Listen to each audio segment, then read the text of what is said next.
عمرك سألت نفسك إيه اللي بيحصل لجسم الإنسان بالظبط قبل الموت؟ بس قبل ما نبدأ الفيديو خليك فاكر حاجة مهمة.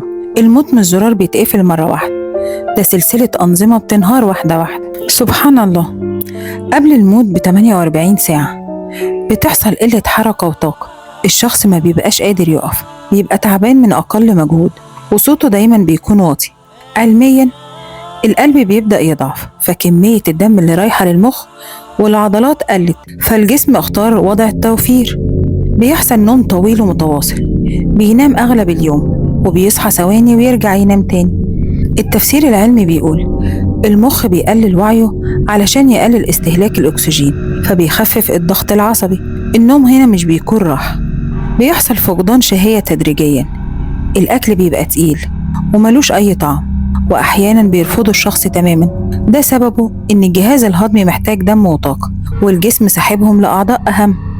بيحصل تغييرات في الكلام والتركيز، يعني بتلاقي الشخص كلامه متقطع أو جمل مش كاملة أو بينسى أسماء كتير جدا.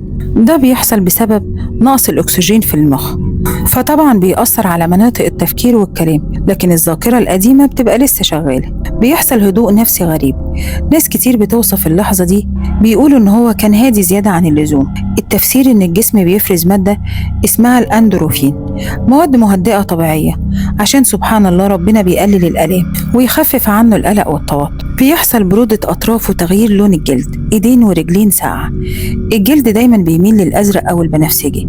السبب العلمي إن القلب مش قادر يوزع الدم، فبيركزوا في مناطق تانية زي المخ والقلب والرئة. بيحصل كمان قلة استجابة، الشخص بيفتح عينه بصعوبة وما يردش على الكلام، وأحيانا يسمع بس ما يقدرش يتكلم، لأن سبحان الله حاسة السمع هي آخر حاسة بتفصل عند الإنسان. بيحصل رؤية أشخاص أو أشياء غير موجودة، يقول إنه شايف حد أو حد بيناديه أو في ناس واقفة قدامه. علميا ده بيكون نشاط غير طبيعي في المخ. بيحصل تغيير في التنفس بيبقى تقيل ومتقطع، وفي فترات كتير بتكون صمت. ده ما بيكونش ألم، ده الجسم بيحاول ينظم النفس. بيحصل ضعف في النبض وانخفاض الضغط، النبض بيبقى بطيء والضغط بينزل والجسم بيبدأ يرتخي. القلب هنا بيشتغل بأقل طاقة ممكنة، آخر محاولة للاستمرار. انسحاب كامل، بيحصل صمت وعين شبه مقفولة، وأحيانا دموع أو تنهيدة. وبعدها بيحصل التوقف النهائي، توقف التنفس وتوقف القلب. بعدها المخ خلال دقائق بيفصل. المخ ممكن يفضل نشط لثواني أو دقائق قليلة بنشاط كهربائي غريب بيشبه الأحلام.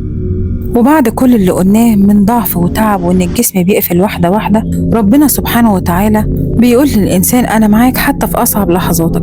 لحظة الفراق ربنا بيكون أرحم بينا من أي حد في الدنيا. ولو الفيديو عجبك ما تنساش تعمل لايك واشتراك، واستنى فيديوهاتي اللي جاية.